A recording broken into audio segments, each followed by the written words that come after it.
കേട്ടേലും എല്ലാവരും കുറേ പേര് ചെയ്തിരിക്കുന്നതും കോറിലേഷൻ ആണ് അല്ലേ? അപ്പോൾ എന്താണ് കോറിലേഷൻ? അതിലൊരു ക്രിട്ടിക്കൽ അനാലിസിസ് ചെയ്യാന്നുള്ളൊരു ദൗത്യത്തോടു കൂടിയാണ് ഞങ്ങൾ ഇവിടെ ഇരിക്കുന്നത്. ഓക്കെ, അപ്പോൾ correlation mainly, as we all no, we have the variables when you are doing the research. നമ്മൾ റിസർച്ച് കണ്ടക്ട് ചെയ്യുന്നുണ്ടെങ്കിൽ നമ്മൾ പല വേരിയബിൾസ് എടുത്തിട്ടായിരിക്കും അത് തമ്മിലുള്ളൊരു റിലേഷൻഷിപ്പോ എന്താണ് നമ്മൾ നോക്കാൻ ഉദ്ദേശിച്ചിരിക്കുന്നത് അത് നോക്കുന്നുണ്ടാവാം. So here correlation especially means you are finding out certain relationship between without manipulating or controlling any such variables. So what is a variable? As we all know, variable is something which will take up the values and which can be manipulated by the researcher. So there will be an independent variable and a dependent variable. But in this context, that is in the correlational analysis or correlational research design, you will not be manipulating any type of variable. Adana first of all, nammal orkendathu, in the correlation you will not be manipulating the variables.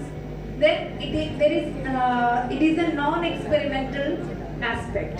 Non-experimental എന്ന് പറയുമ്പോൾ തന്നെ there is no manipulation you are going to give in the correlation. For example, നമ്മളിപ്പോൾ research conduct ചെയ്തതിൻ്റെ ഒരു article വായിക്കുമ്പോൾ നമ്മൾ കാണാണ് there is an extended rate of autism in a particular area. Okay, autism അറിയില്ലേ എല്ലാവർക്കും? Developmental disorder. Okay, so what is the reason behind that? So you are going to check that reason and you have found that when the parents or the people who are using excess of fast food or certain types of food are having their children or they will be having the autistic children. So here there is a correlation that whenever there is an intake of such food is excess or fast food is excess, there is a chance for having the neurodevelopmental disorder in the children. So it is a correlational study. Okay, then next one, you can find that you are spotting certain historical data. Historical data means മുന്നേ കഴിഞ്ഞു പോയ കുറേ കാര്യങ്ങളുണ്ടാവും, അതിനൊന്നും കൂടി നമ്മൾ is it happening like that or it is being in the same way?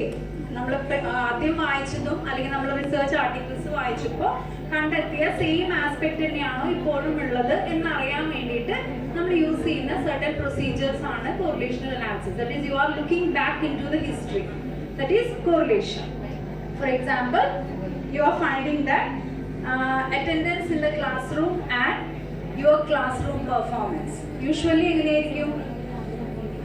Regular ആയിട്ട് attend ചെയ്യുന്ന കുട്ടികൾ അപ് ടു ഡേറ്റ് ആയിട്ട് പഠിച്ചു പോയില്ലെങ്കിൽ പോലും ചില കോൺസെപ്റ്റ്സ് ടീച്ചേഴ്സ് പറയുന്നത് റെഗുലർ ആയിട്ട് കേൾക്കുമ്പോൾ ലെക്ചർ നോട്ട്സ് വഴി എല്ലാം even without having the regular notes also they will be getting good scores in the exam. So as a result, there is a correlation that when the student is engaging or coming to the school regularly or college regularly, they will perform better in the future or in their examination. Other correlation ആണ്. Then next one, as we said earlier, it is looking into backward into the historical data. അതുകൊണ്ട് തന്നെ there is no strict rule that in the previous study it might be the correlation might be the positive correlation. And in the present context, if you are finding out the correlation, maybe you will be receiving a negative correlation, and in the future it may show the positive, negative or zero correlation. Okay, so munne endayirunnu result adhe same aspect il enne ippozhum kittanamennu namukku nirbandhamilla. So there can be changes because maybe the samples used will be different, maybe certain geographical factors have influenced certain data. അതുകൊണ്ട് തന്നെ there will be changes. No strict constant result will be obtained in the correlational analysis. Then നമ്മൾ പലപ്പോഴും ചെയ്യുന്നത് experimental researches ആണല്ലേ? നമ്മൾ സൈക്കോളജിയിലാണെങ്കിലും പല interventions conduct ചെയ്യാറുണ്ട്. അപ്പോൾ കോമൺലി നമ്മൾ നോക്കുന്നത് എക്സ്പെരിമെന്റൽ റിസർച്ച് ആണ്. So we will try to differentiate between what is correlational analysis and what is experimental analysis. Okay, so learning concept പഠിക്കുമ്പോൾ ഇവാൻ പാവ്ലോവിന്റെ ക്ലാസിക്കൽ കണ്ടീഷനിങ് പഠിപ്പിച്ചിട്ടുണ്ട് അല്ലേ? എന്താണ് classical conditioning? Learning through association ആണല്ലോ. അപ്പൊ ഈ ലേണിംഗ് ത്രൂ അസോസിയേഷൻ തന്നെയാണ് നമ്മുടെ correlational analysis. For example, നിങ്ങളുടെ വീട്ടിലുള്ള ടൈമില് ഇപ്പൊ നിങ്ങളുടെ താഴെ ബ്രദേഴ്സോ സിസ്റ്റേഴ്സോ ഉണ്ട്, അല്ലെങ്കിൽ നിങ്ങളുടെ പേരൻസ് തന്നെ നിങ്ങൾ ഈ കോളേജിൽ നിന്ന് വിട്ട് വീട്ടിലെത്തുന്ന ഒരു ടൈം ആവുമ്പോൾ ബെല്ല് റിംഗ് ചെയ്യുന്നുണ്ടെങ്കിൽ they have an association that or they will be expecting you at that time. ആ ഒരു റിലേഷൻ നമ്മൾ ഫൈൻഡ് ഔട്ട് ചെയ്യുന്നതിനെയാണ്, അല്ലെങ്കിൽ അസോസിയേഷൻ ഫൈൻഡ് ഔട്ട് ചെയ്യുന്നതിനെയാണ് നമ്മൾ പറയുന്നത് കോറിലേഷൻ. പക്ഷെ എക്സ്പെരിമെന്റൽ ആണെങ്കിൽ എന്താണ്, you will be finding out the cause and effect relationship. What is the why it has happened so, or what is the effect of that particular cause. അങ്ങനെ ഒരു relationship, cause and effect relationship കണ്ടുപിടിക്കുന്നതാണ് experiment.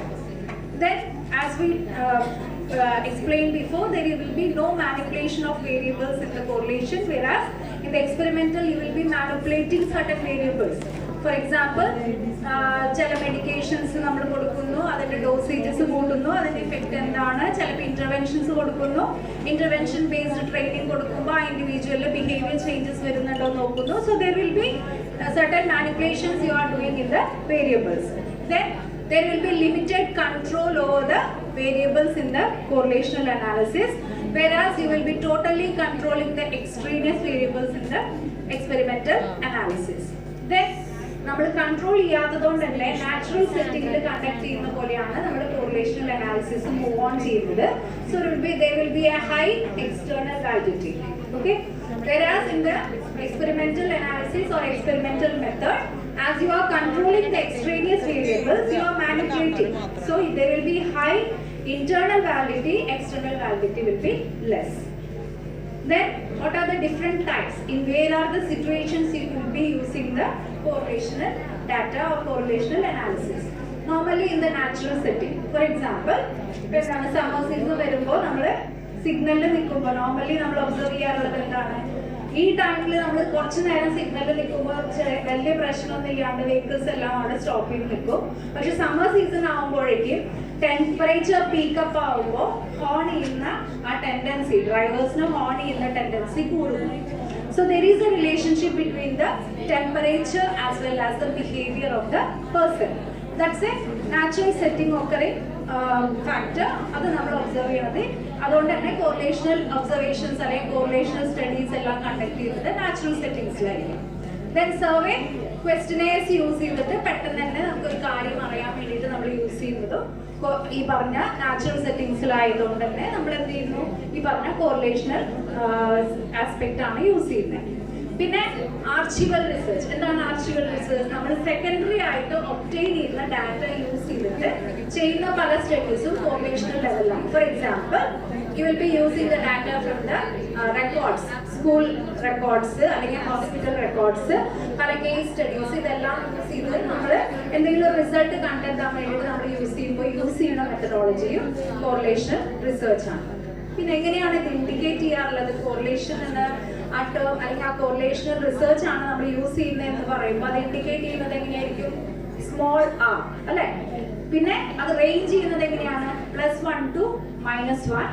So +1 means it is high positive correlation and -1 means high negative correlation and 0 means there is no correlation. പിന്നെ ഇവിടെ PPT present ചെയ്തപ്പോൾ നമ്മൾ കണ്ടു അല്ലേ, -0.2 ആണ് റിലേഷൻഷിപ്പ് കിട്ടിയത് എന്നൊക്കെ പറഞ്ഞു. അപ്പൊ അതിൽ നിന്നും നമ്മൾ എങ്ങനെയാണ് അനലൈസ് ചെയ്യുന്നത്? What is the relation or what is the correlation? So usually when it is 0.1 to 0.39 you will see that it is weak correlation. അപ്പൊ നോർമലി അങ്ങനെ ഒരു കോറിലേഷൻ വന്നാൽ നമ്മൾ റിസർച്ച് പർപ്പസിന് യൂസ് ചെയ്യാറില്ല. Then 0.4 to 0.69 ആണെങ്കിൽ മോഡറേറ്റ് കോറിലേഷൻ ആണ്. 0.7 to 0.99 ആണെങ്കിൽ സ്ട്രോങ് കോറിലേഷൻ ആണ്. ഓക്കെ, അപ്പൊ ഈ പറയുന്ന റിലേഷൻ കാണിക്കുന്ന ഒരു ഡാറ്റ ആണ് നമ്മുടെ കയ്യിലുള്ളത്. Means that is usually 0.7 to 0.99 ആണെങ്കിൽ you can say that the correlation between the variables is very high. ഇത് കൂടാതെ വേരിയബിൾസിന്റെ കോണ്ടെക്സ്റ്റ് പറയുമ്പോൾ ഇത് കൂടാതെ നമ്മൾ കാണാറുള്ള അല്ലെങ്കിൽ കേൾക്കാറുള്ള മറ്റൊരു വേരിയബിളും കൂടി ഉണ്ട്. That is extraneous or confounding variable. കേട്ടിട്ടുണ്ടോ? Confounding variable. Other than you will be controlling certain variables and you will be conducting the research. അപ്പോൾ ഇതിന്റെ ഇടയിൽ ചിലപ്പോൾ ചില വേരിയബിൾസ് നമ്മുടെ റിസർച്ച് പ്രോസസ്സിനെ ഇൻഫ്ലുവൻസ് ചെയ്തേക്കാം. അതാണ് confounding variable. So there is no control over these confounding variables in the correlation. Okay, So usually correlation analysis or correlational research method is often used to find out the prevalence or the relationship and how it is in the present and how it will be in the future and how it was in the history. ഈ ഒരു context നമുക്ക് അറിയാൻ വേണ്ടിയിട്ടാണ് correlational research use ചെയ്യുന്നത്. Hope it was introduction was fine to all and it was meaningful to you also. Thank you. I will hand over to the Jisha.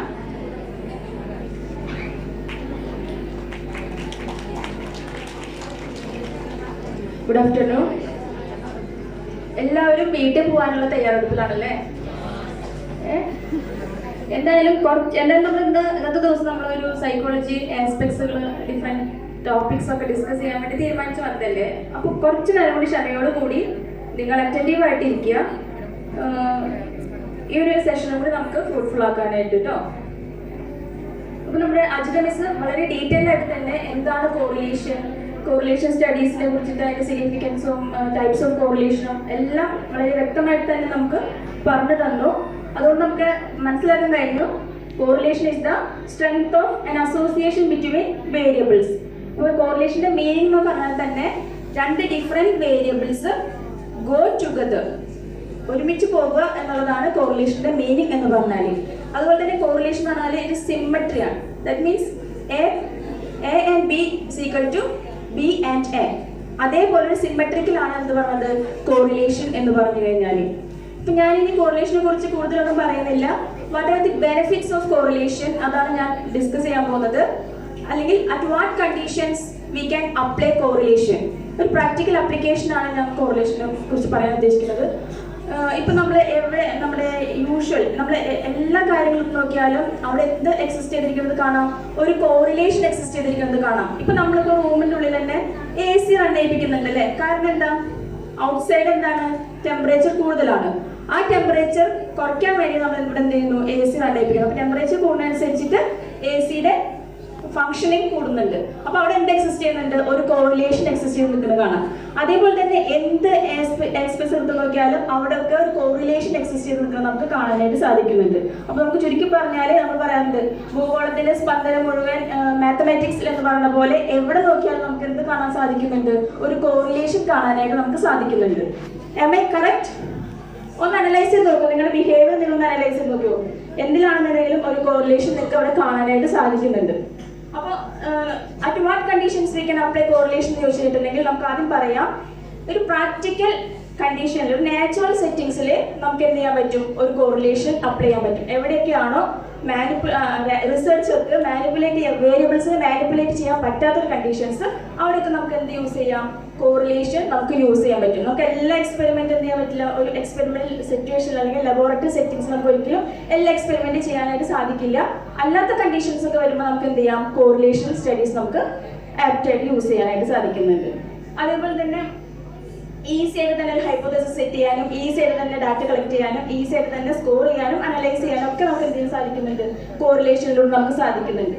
ഇതുകൂടാതെ തന്നെ നമുക്ക് കിട്ടിയ റിസൾട്ട് വെച്ചിട്ട് ഫർദർ അനാലിസിസ്, ഏതൊക്കെ വേരിയബിൾസ് ഫർദർ അനാലിസിസിന് വേണ്ടി move ചെയ്യിപ്പിക്കണം എന്നതിനൊക്കെ base എന്ന് പറഞ്ഞാൽ correlation ആണ്. അതായത് നമ്മൾ ഏത് സ്റ്റഡി നടത്തുന്നുണ്ടെങ്കിലും ഇപ്പോൾ നമുക്കറിയാം ടി ടെസ്റ്റ് അറിയാം, 1-way ANOVA അറിയാം, 2-way ANOVA അറിയാം, റിഗ്രഷനൊക്കെ അറിയാം. അപ്പൊ റിഗ്രഷനിലേക്ക് പോകുന്നതിനേക്കാൾ മുമ്പ് നമ്മൾ ഏതൊക്കെ വേരിയബിൾസ് കോറിലേഷൻ കാണിക്കുന്നുണ്ടോ അതിനെ ആസ്പദമാക്കിയിട്ടായിരിക്കും നമ്മൾ എന്ത് ചെയ്യുന്നത്, ഫർദർ ഹയർ അനാലിസിസിലേക്ക് നമുക്ക് മൂവ് ചെയ്യാനായിട്ട്. അപ്പൊ എന്തിന്റെ ഒരു സ്കോറിനനുസരിച്ചിട്ടാണ് നമ്മൾ ഫർദർ അനാലിസിസിലേക്ക് മൂവ് ചെയ്യുന്നത്, കോറിലേഷന്റെ സ്കോർ അനുസരിച്ചിട്ടാണ് നമ്മൾ ഫർദർ അനാലിസിസിലേക്ക് മൂവ് ചെയ്യുന്നത്.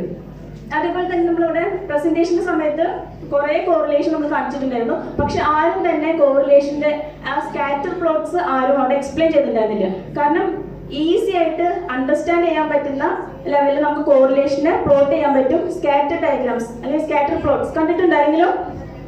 സ്കാറ്റർ പ്ലോട്ട്സ് കണ്ടിട്ടുണ്ടോ? അതായത് ലൈൻ വരച്ചിട്ട് ലൈനിന്റെ ചുറ്റോറും ഡോട്ട് ആയിട്ട് കിടക്കുന്നത് കാണാം അല്ലെ? ആ സ്കാറ്റർ പ്ലോട്ട്സ് വെച്ച് നമുക്ക് ക്വിക്ക് ആയിട്ട് ഈസി ആയിട്ട് അണ്ടർസ്റ്റാൻഡ് ചെയ്യാൻ പറ്റും ആ relationship between two variables.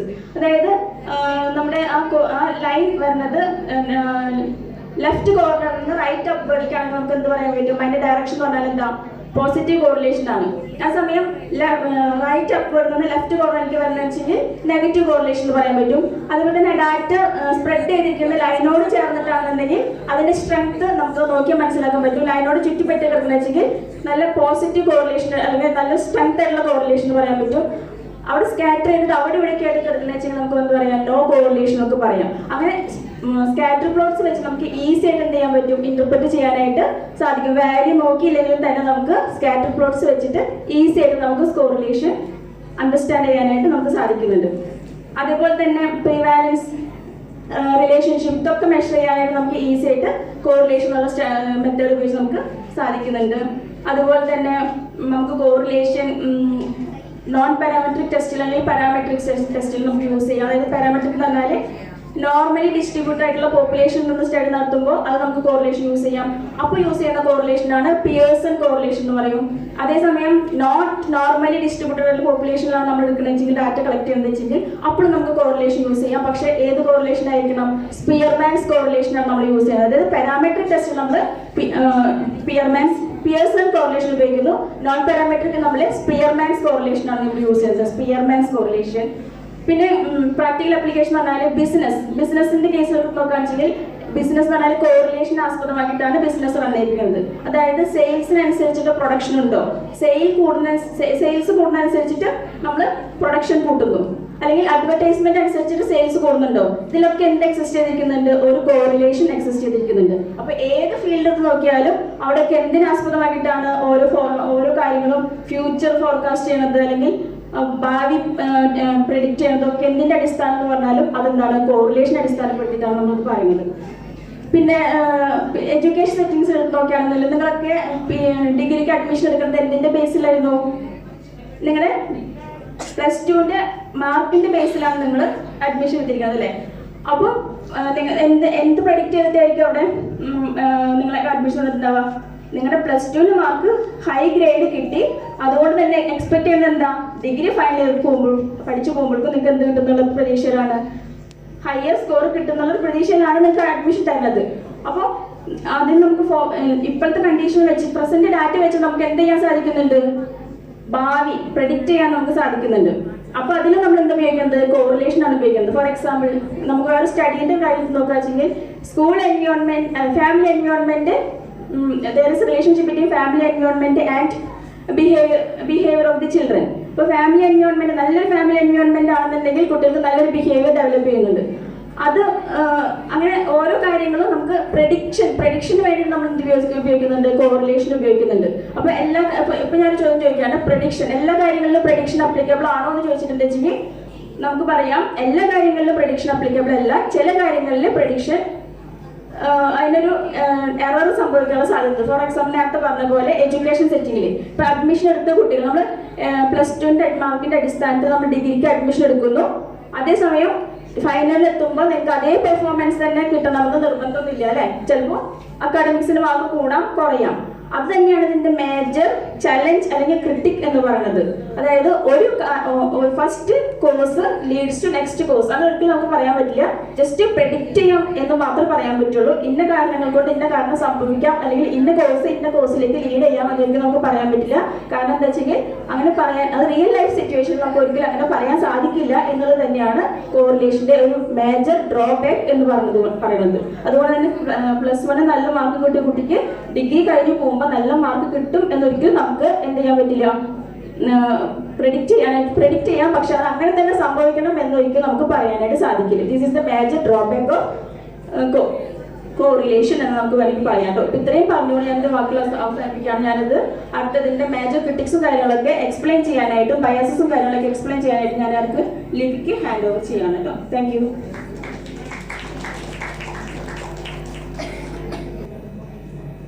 Good afternoon. Here I am talking about confirmation bias. Confirmation bias already നമുക്ക് കേട്ടിട്ടുള്ള ഒരു ടേമാണ് in relation to social psychology. So here I want to talk confirmation bias in relation to our correlation research. As we know, research are used to prove something, or experiments are used to prove some relationship or any other kind of behavior. So in this current scenario, psychology sees as a science. Why it is called as a science? Because our subject psychology is explained in terms of a scientific method. So science is an objective one, but this science is described by human beings. So there is a chance to occur subjective errors in that relationship, or subjective errors in making the research or experiments. So that is called confirmation bias. So അതുകൊണ്ട് നമ്മളെപ്പോഴും ഈ research ചെയ്യുന്നത് എന്തിനാണ്, എന്തെങ്കിലും prove ചെയ്യാനൊക്കെ ആയിരിക്കും കൂടുതലും നമ്മൾ റിസർച്ച് ചെയ്യുന്നത്. എസ്പെഷ്യലി ഇൻ സൈക്കോളജിയിൽ നമ്മൾ സൈക്കോളജി സയന്റിഫിക് ആണ്, സയൻസ് ആണെന്ന് പറയുന്നത് അതിലൊരുപാട് റിസർച്ചുകളും എക്സ്പെരിമെന്റുകളും നടത്തിയിട്ടുള്ളത് കൊണ്ടാണ്. പക്ഷെ കൂടുതലും റിസർച്ചിന് വെച്ച് നോക്കുമ്പോൾ നമ്മൾ സൈക്കോളജിയിൽ ചെയ്യുന്നത് എന്തായിരിക്കും, കോറിലേഷണൽ റിസർച്ച് ആയിരിക്കും. അപ്പൊ അതിനെ കുറിച്ചെല്ലാം നമ്മൾ ഡിസ്കസ് ചെയ്ത് എന്താന്ന് പറഞ്ഞു. പക്ഷെ കോറിലേഷൻ റിസർച്ച് എപ്പോഴും നമ്മൾ ചെയ്യുമ്പോൾ there is a chance to occur bias. ഇന്ന് രാവിലത്തെ സെഷനിലൊക്കെ നമ്മൾ കേട്ടതാണ് ബയാസ് എന്താണല്ലേ. സണ്ണി സാറ് പറഞ്ഞു ബയാസ് അല്ലെങ്കിൽ നോയ്സ് എന്താണ്. ഇപ്പൊ നേരത്തെ ഫാത്തിമയുടെ ക്ലാസ്സിൽ പറഞ്ഞു മിത്സ് ഒക്കെ നടക്കുന്നത്.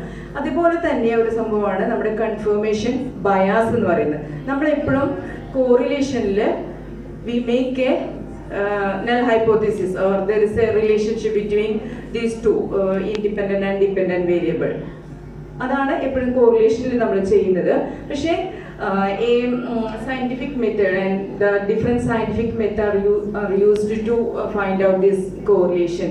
So there is a tendency to distort the facts related to the particular subjects.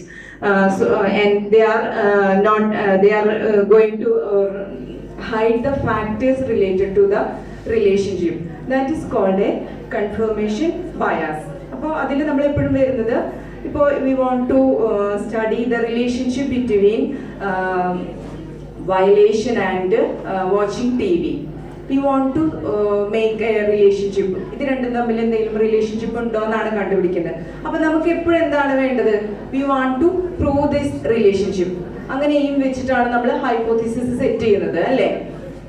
അപ്പൊ അങ്ങനെ ഹൈപ്പോത്തിസിസ് സെറ്റ് ചെയ്യുമ്പോൾ എപ്പോഴും നമ്മൾ ചെയ്യുന്നത് എന്താണ്, അതിനെ സപ്പോർട്ട് ചെയ്യുന്ന ഇൻഫോർമേഷൻസും ഡാറ്റാസ് ആയിട്ടും ആയിരിക്കും കളക്ട് ചെയ്യുക. എന്നിട്ട് നമ്മൾ എന്ത് പറയുന്നു, try to reject the null hypothesis. It means that there is a relationship between these two. അങ്ങനെ നമ്മൾ മനഃപൂർവ്വം അല്ലെങ്കിൽ അൺഇൻറ്റൻഷനലി വരുത്തുന്ന തെറ്റുകളാണ് എന്തെന്ന് കോറിലേഷൻ റിസർച്ച് ഡിസൈനിലും കൂടുതലും വരുന്നുണ്ടെന്നാണ് പറയുന്നത്. That is confirmation bias. അതുകൊണ്ട് എന്തുകൊണ്ടായിരിക്കാം ഈ കൺഫർമേഷൻ ബയാസ് വരുന്നത്? മേ ബി നമ്മുടെ ഇന്റർപ്രിട്ടേഷനിൽ കൊടുക്കുന്ന തെറ്റായിരിക്കാം, അല്ലെങ്കിൽ നമ്മൾ ഗ്യാദർ ചെയ്യുന്ന ഇൻഫോർമേഷൻസ് തെറ്റായതുകൊണ്ടായിരിക്കാം, അല്ലെങ്കിൽ നമ്മൾ ആഗ്രഹിച്ച ഒരു റിസൾട്ട് കിട്ടാൻ വേണ്ടിയിട്ടായിരിക്കാം നമ്മൾ കൺഫർമേഷൻ ബയാസ് മനഃപൂർവ്വം വരുന്നത്. ആക്ച്വലി ചിലപ്പോൾ അത് രണ്ടും തമ്മിൽ റിലേഷൻഷിപ്പ് ഇല്ലെങ്കിലും നമ്മൾ റിലേഷൻഷിപ്പ് ഉണ്ടെന്ന് പ്രൂവ് ചെയ്യാനാണ് എപ്പോഴും ശ്രമിക്കുന്നത്. അതിന് വേണ്ടിയിട്ട് നമ്മൾ ഓൾറെഡി ബിലീവ് ചെയ്ത് വെച്ചിരിക്കുന്ന കുറേ സിസ്റ്റംസ് ഉണ്ടായിരിക്കും. അതിന്റെ ബേസിസിലാണ് ഈ ഡാറ്റ അനലൈസ് ചെയ്യുന്നതും ഇന്റർപ്രറ്റ് ചെയ്യുന്നതും എല്ലാം. അപ്പോഴാണ് ഈ കൺഫർമേഷൻ ബയാസ് എപ്പോഴും വരുന്നത്.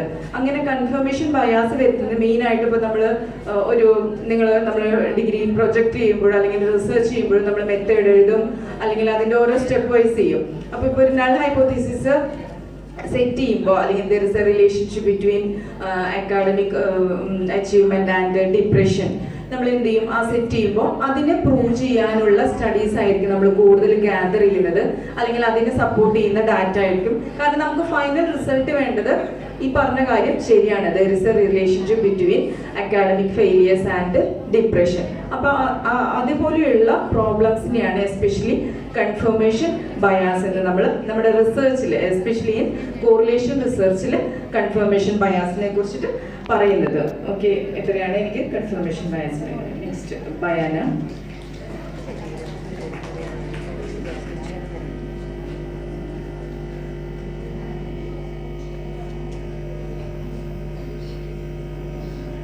ഹായ്, ചില സന്ദർഭങ്ങളെ ആദ്യം പരിചയപ്പെടുത്തട്ടെ. നിങ്ങളൊരു യാത്രയ്ക്ക് വേണ്ടി വീട്ടിൽ നിന്ന് ഇറങ്ങുകയാണ്. ആ സമയത്ത് ഒരു കറുത്ത പൂച്ച മുന്നിലേക്ക് ചാടി. എന്നാൽ ചില ആളുകളുടെ വിശ്വാസ പ്രകാരം അന്ന് ബാഡ് മൂമെന്റ്സ് സംഭവിക്കും എന്നുള്ളതാണ്. ഇനി മറ്റൊരു എക്സാമ്പിൾ പറയുകയാണെങ്കിൽ, മറ്റൊരു സന്ദർഭം, നമ്മളൊരു എക്സാമിന് പോകുന്ന സമയത്ത് നിങ്ങൾ ഒരു പ്രത്യേകതരം പേനയോ അല്ലെങ്കിൽ പ്രത്യേകതരം ഡ്രസ്സോ ഇട്ട് പോവുകയാണെങ്കിൽ അന്നത്തെ എക്സാം നമുക്ക് വളരെ ഈസി ആയിരിക്കും എന്നുള്ളൊരു വിശ്വാസം. മറ്റൊരാളുടെ വിശ്വാസം എന്ന് പറയുന്നത് ഒരു പ്രത്യേക മുത്തൊക്കെയുള്ള ഒരു കമ്മലിട്ടാണ് ആ ഇന്റർവ്യൂവിന് പോകുന്നത് എന്നുണ്ടെങ്കിൽ അന്നത്തെ ഇന്റർവ്യൂ സക്സസ് ആയിട്ട് അറ്റൻഡ് ചെയ്യാൻ പറ്റും എന്നുള്ളത്. ഇങ്ങനെയുള്ള കുറെ ബിലീഫ്സ്, സത്യത്തിൽ ഇത്തരം ബിലീഫുകൾ രണ്ട് വേരിയബിൾസ് തമ്മിൽ ഇല്ലാത്ത ബന്ധം ഉണ്ട് എന്ന് വിശ്വസിക്കുന്ന പെർസെപ്ഷൻസിനെയാണ് ഇല്യൂസറി കോറിലേഷൻ എന്ന് പറയുന്നത്. Okay, illusory correlation 1927 Lawrence Chapman എന്ന് പറയുന്ന സൈക്കോളജിസ്റ്റ് ആണ് ആദ്യമായി ഇൻട്രൊഡ്യൂസ് ചെയ്തത്. അദ്ദേഹം അത് ഇൻട്രൊഡ്യൂസ് ചെയ്തതിന്റെ പിന്നെയും 40 വർഷം കഴിഞ്ഞിട്ടാണ് അതിൽ അദ്ദേഹത്തിന്റെ ആദ്യത്തെ പഠനം നടക്കുന്നത്. ആ പഠനത്തിന്റെ വെളിച്ചത്തിൽ അദ്ദേഹം പറഞ്ഞത് ഡ്രോയമാൻ റോഷാക്ക് പോലുള്ള കൺവെൻഷണൽ ടെസ്റ്റുകൾ ഉപയോഗിക്കുമ്പോൾ പ്രാക്ടീസ് ഡയഗ്നോസ്റ്റീഷ്യൻസിന് പോലും സിസ്റ്റമാറ്റിക് എററുകൾ ഉണ്ടാക്കാൻ ഇത്തരത്തിലുള്ള ഇല്യൂസറി കോറിലേഷനുകൾക്ക് സാധ്യമാവും എന്നാണ്. അങ്ങനെ അത് പറഞ്ഞു കഴിഞ്ഞ ശേഷം അത് കഴിഞ്ഞ് 1972 അത് കഴിഞ്ഞ് ഗിൽഫോർഡ് ആൻഡ് ചാപ്മാൻ എന്ന് പറയുന്ന സൈക്കോളജിസ്റ്റുകൾ ഒരു പഠനം നടത്തുകയുണ്ടായി. സ്റ്റീരിയോ ടൈപ്പുകൾ ഉണ്ടാക്കിയെടുക്കുന്നതിൽ ഇല്യൂസറി കോറിലേഷനുകൾക്കുള്ള റോളിനെയാണ് അവർ പഠിച്ചത്. നമ്മൾക്കറിയാം സ്റ്റീരിയോ ടൈപ്പുകൾ നമ്മുടെ ഓരോരുത്തരുടെയും ലൈഫിൽ എങ്ങനെയെല്ലാം ബാധിക്കുന്നു എന്നുള്ളത്. എന്തെല്ലാം തരത്തിലുള്ള ചർച്ചകൾ നമ്മുടെ ചുറ്റും നടക്കുന്നു എന്നുള്ളതും ഞാൻ ഇവിടെ പറയുന്നില്ല, ബട്ട് തിങ്ക് അബൌട്ട് ദാറ്റ്. അപ്പൊ ഇവർ നടത്തിയ പഠനത്തിൽ, അതായത് ഒരു എക്സ്പെരിമെന്റൽ സ്റ്റഡി ആയിരുന്നു, കുറച്ച് പഴയ സ്റ്റഡിയാണ്. അവർ 2 ഗ്രൂപ്പ് ആളുകളെ കുറിച്ച് അവരുടെ പാർട്ടിസിപ്പൻസിന് ഇൻഫർമേഷൻ കൊടുക്കുകയാണ്. ഗ്രൂപ്പ് എനെ കുറിച്ചിട്ട് അതിൽ ഗ്രൂപ്പ് എ നിങ്ങൾ ശ്രദ്ധിക്കണം, അതിൽ 26 പാർട്ടിസിപ്പൻസും ഗ്രൂപ്പ് ബി 13 പാർട്ടിസിപ്പൻസും ആണ്. Just double. ഓക്കെ, 13 26. അതിൽ ഫസ്റ്റ് ഗ്രൂപ്പിന് എ ഗ്രൂപ്പിനെ കുറിച്ചിട്ട് 20ഓളം പോസിറ്റീവ് കമന്റ്സ് അതിൽ എഴുതി. ബി ഗ്രൂപ്പിനെ കുറിച്ച് 10 കമന്റ്സും. അതുപോലെ നെഗറ്റീവ് കമന്റ്സുകൾ എ ഗ്രൂപ്പിനെ കുറിച്ച് 10 കമന്റ്സും ബി ഗ്രൂപ്പിനെ കുറിച്ച് 5 കമന്റ്സും.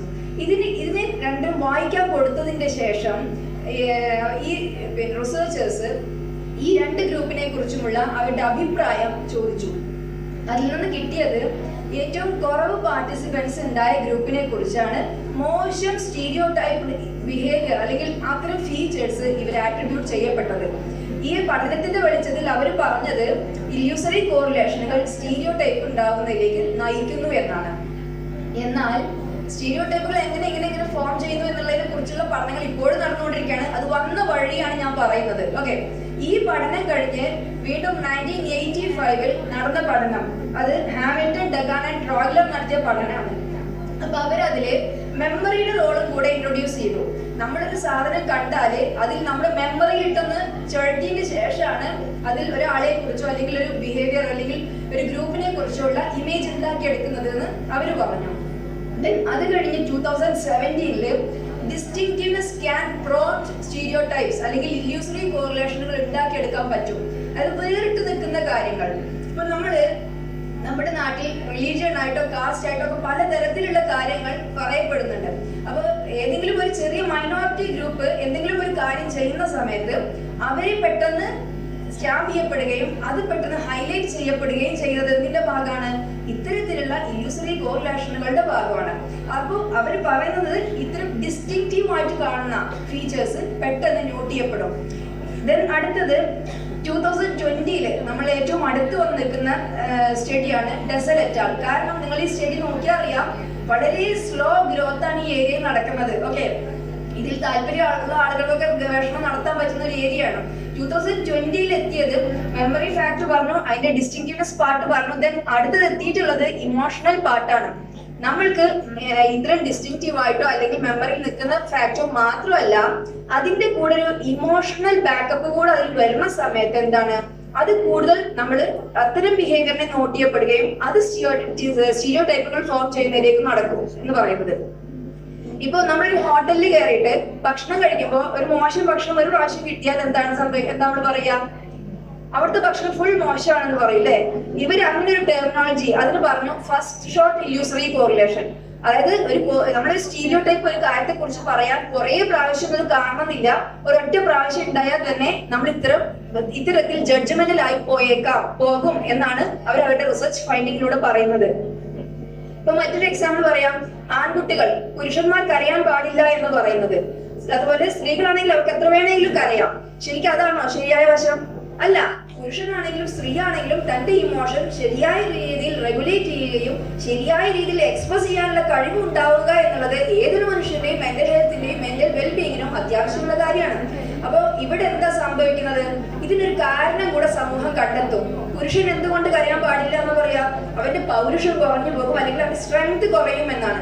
അതായത് നമ്മൾ ഇല്ലാത്ത കാര്യങ്ങൾ തമ്മിൽ ബന്ധം ഉണ്ടാക്കുക എന്ന് മാത്രമല്ല, ആ ബന്ധത്തിന് വലിയൊരു കാരണം കൂടെ കണ്ടുപിടിക്കും. ഇത് പറയുന്നതിനാണ് ഫാൾസ് കോസ് ഫാലസി എന്ന് പറയുന്നത്. അതായത് തെറ്റായ കാരണങ്ങൾ കൊടുക്കുക. ഇത് നമ്മുടെ ഗവേഷണങ്ങളിൽ വരുമ്പോഴും ഇപ്പോൾ കോറിലേഷണൽ സ്റ്റഡീസ് നടത്തുന്ന സമയത്ത് നമുക്ക് റിസർച്ച് ഫൈൻഡിങ്ങുകൾ കിട്ടും. റിസർച്ച് ഫൈൻഡിങ് കിട്ടുമ്പോൾ ഇന്നതും കോറിലേറ്റ് ആയി എന്ന് പറയുക മാത്രമല്ല, അതിന്റെ കാരണം ഇന്നതും കൂടെയാണ് നമ്മൾ പറയും. സത്യത്തിൽ കോറിലേഷൻ റിസർച്ചുകളിൽ ഒരിക്കലും കാരണം പറയാൻ കഴിയില്ല. അപ്പൊ ഇത്തരത്തിൽ കാരണം പറഞ്ഞു വെക്കുക എന്ന് പറഞ്ഞാൽ അത് തെറ്റായ പ്രവണതയാണ്. നമ്മൾ റിസർച്ചിൽ മാത്രമല്ല പ്രാക്ടീസ് ചെയ്യുമ്പോഴും ഇത്തരം ഇല്യൂസറി കോറിലേഷനുകൾ നമ്മളിൽ വരാം. കാരണം ഒരു തെറാപ്പിസ്റ്റിന്റെ മുന്നിൽ വിശ്വാസിയും അവിശ്വാസിയും നിരീശ്വരവാദിയും പല രീതിയിൽ ഡ്രസ്സ് എടുത്ത ആളും പല കൾച്ചർ ഫോം ചെയ്യുന്ന അല്ലെങ്കിൽ ഫോളോ ചെയ്യുന്ന ആളും ഒക്കെ വരാൻ പറ്റും.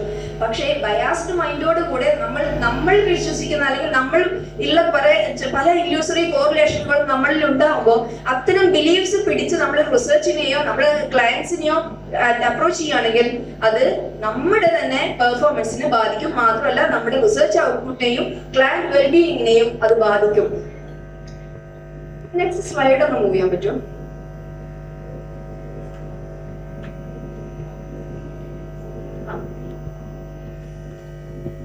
Because eating cereal and maintaining a healthy weight are positively correlated, one can infer that.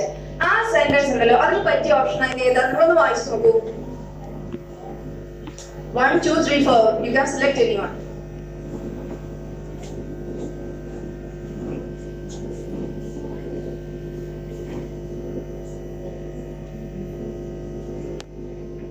ഏതാണ്? 4, 1. Any other answers? നിങ്ങളുടെ ചെറിയ അറിവ് വെച്ച് അല്ലെങ്കിൽ കോറിലേഷനുകൾ കണ്ടുവരുന്നേ ഉള്ളൂ എങ്കിലും ഇത്തരം റിസൾട്ടുകൾ കാണുമ്പോൾ നമ്മളൊക്കെ എങ്ങനെ തെറ്റുവരും എന്നാണ് മനസ്സിലാവുന്നത്. ഓക്കെ, നിങ്ങളുടെ മനസ്സിലൊരു ഉത്തരം ഉണ്ടാവണം. എന്നോട് പറഞ്ഞില്ലേലും വേണ്ടില്ല, കാരണം നമുക്ക് ഈ സമയത്ത് ഉറക്കനെ വിളിച്ചു പറയാനൊക്കെയുള്ള ഷൈനസ് എനിക്കറിയാം. അപ്പൊ നിങ്ങളുടെ മനസ്സിൽ നിങ്ങൾ എന്തായാലും ഒരു ഉത്തരം കരുതി വെച്ചിട്ടുണ്ടോ? ഓക്കെ, അതിൽ നെക്സ്റ്റ് സ്ലൈഡ്. കാരണം അതിന്റെ മെയിൻ ശരിയായ ആൻസർ ആണ് people who eat cereal regularly maintain healthier weight. ബാക്കി 3 ഓപ്ഷനും അതിന്റെ കോഴ്സ് ഒക്കെ ചെറിയ രീതിയിൽ കയറുന്ന പോലെയോ ബയാസ്ഡോ ആയ രീതിയിലാണ് ഇന്റർപ്രറ്റ് ചെയ്യുന്നത് റിസൾട്ടുകളെ. നമ്മുടെ സ്റ്റഡിയുടെ റിസൾട്ടുകൾ ഒരിക്കലും നമ്മുടെ ആഗ്രഹം എന്തായിരിക്കും? ഈ സ്റ്റഡിയുടെ റിസൾട്ട് ഇന്ന കാരണങ്ങളൊക്കെയാണ് ഇങ്ങനെ വന്നിട്ടില്ലേ, അങ്ങനെയെങ്കിൽ അടുത്ത റിസർച്ച് ചെയ്യാനുള്ള തയ്യാറെടുപ്പ് നടത്താന്നല്ലാണ്ട് ഒരിക്കലും കിട്ടിയ റിസൾട്ട് വെച്ചിട്ട് നമ്മൾ ബാക്കി എല്ലാം കൂടെ അതിൽ കൊണ്ടുവന്ന് എഴുതാൻ പറ്റില്ല. അപ്പോൾ നമ്മുടെ റിസൾട്ടിന്റെ ഫൈൻഡിങ്സിനെ അത് ബാധിക്കും എന്നുള്ളതാണ്. അപ്പൊ ഇല്യൂസറി കോറിലേഷനുകൾ നമ്മുടെ ഇതിൽ ശ്രദ്ധിക്കുക. മാത്രമല്ല നമ്മൾ പറയുന്ന കാര്യം ഒരു 2 ബന്ധമുള്ളതാണ്, തിയോറിറ്റിക്കലി എവിഡന്റ് ആണെങ്കിൽ അത് റിയൽ കോറിലേഷൻ തന്നെയാണ്. പക്ഷേ അത് റിയൽ എവിഡൻസ് ഇല്ലാതെ പോകുമ്പോഴാണ് അത് ഇല്യൂസറി കോറിലേഷനുകളും മറ്റുമായി മാറുന്നത്. മാത്രമല്ല ഇത്തരം നമ്മളൊരു ബന്ധമുണ്ടാകും എന്ന് വിചാരിച്ചിട്ടാണ് ഒരു റിസർച്ചിലേക്ക് കടക്കുക. അങ്ങനെ തുടക്കം തന്നെ എന്താണ്, പാളിപ്പോകുന്ന അവസ്ഥ വരും. അതിന്റെ മുകളിലാണ് തറ കേടായിട്ട് അതിന്റെ മുകളിലാണ് പിന്നെ ബിൽഡിംഗ് പടുത്തുയർത്തുന്നുണ്ടാവുക. അപ്പൊ അത്തരം ഫോൾട്ടുകൾ സ്റ്റാർട്ട് ചെയ്യുമ്പോൾ തന്നെ മാറ്റണം. കാരണം ഒരുപാട് നമ്മുടെ ചുറ്റുപാടും നടക്കുന്ന പല കാര്യങ്ങളുടെ സ്വാധീനത്താലായിരിക്കാം നമ്മൾ റിസർച്ചിന്റെ ടോപ്പിക്കിലേക്ക് ഒരു ഗവേഷണ വിഷയത്തിലേക്ക് കടക്കുന്നത്. അപ്പൊ അതിൽ ഈ ഇല്യൂസറി ഫാക്ട്സ് എവിടെയാണ്, റിയൽ ഫാക്ട്സ് എവിടെയാണ് എന്നൊക്കെ പ്രത്യേകം ശ്രദ്ധിക്കുക. മാത്രമല്ല റിവ്യൂ ഓഫ് ലിറ്ററേച്ചർ എന്ന് പറയുന്ന ഫസ്റ്റ് പാർട്ട് എന്തിനാന്ന് വെച്ചാൽ ഇത്തരത്തിൽ നിന്നൊക്കെ നമ്മളെ ശുദ്ധീകരിച്ചെടുത്ത് നല്ലൊരു റിസർച്ചിലേക്ക് നമ്മളെ കൊണ്ടെത്തിക്കാനാണ് ആ ഒരു പ്രോസസ്സ് വഹിക്കുന്നത്. മാത്രമല്ല ഈ റിസർച്ച് എഴുതുന്ന സമയത്ത് നമ്മൾ തിയോറിറ്റിക്കൽ സപ്പോർട്ട് ടീച്ചേഴ്സ് പറയും മറ്റ് സ്റ്റഡികൾ എഴുതണം എന്ന് പറയുന്നത്. അതെന്തിനാണ്? നമ്മൾക്ക് കിട്ടിയ റിസൾട്ടിനെ സ്ഥാപിക്കാനും അത് ശരിയാണ്, അതൊരു ജസ്റ്റ് ഒരു ഇല്യൂഷനോ ജസ്റ്റ് ഒരു ജഡ്ജ്മെന്റൽ റിസൾട്ടോ അല്ല, മറിച്ച് അത് എത്തിക്കലി അല്ലെങ്കിൽ തിയോറിറ്റിക്കലി അത് കറക്റ്റ് ആണ് എന്ന് സ്ഥാപിക്കാനും കൂടിയാണ് നമ്മൾ അത്തരം റിസർച്ചുകൾ സപ്പോർട്ട് ചെയ്ത് പറയുകയും ചെയ്തത്. Okay, thank you.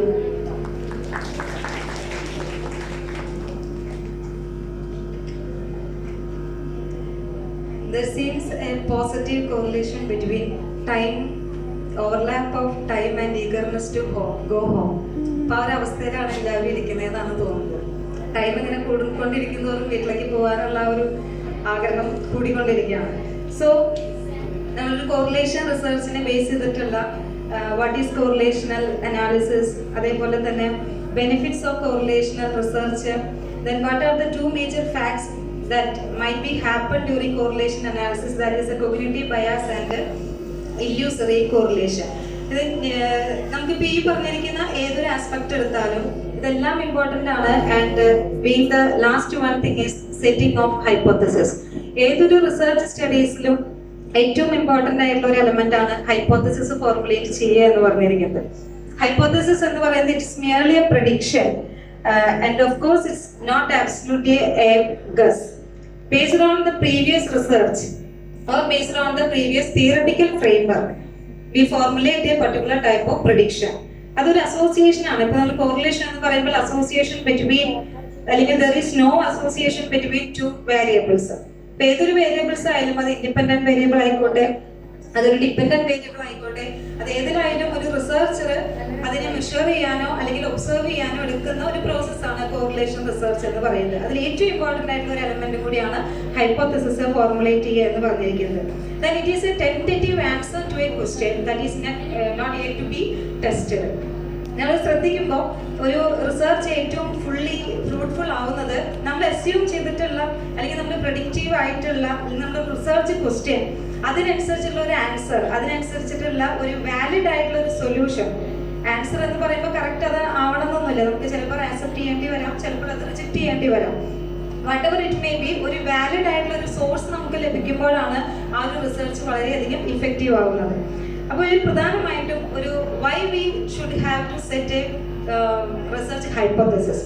3 കാര്യങ്ങളാണ് റിസർച്ച് ഹൈപ്പോത്തസിസ് നമുക്ക് ഏറ്റവും ഇമ്പോർട്ടൻ്റ് ആയിട്ട് വേണ്ടത്.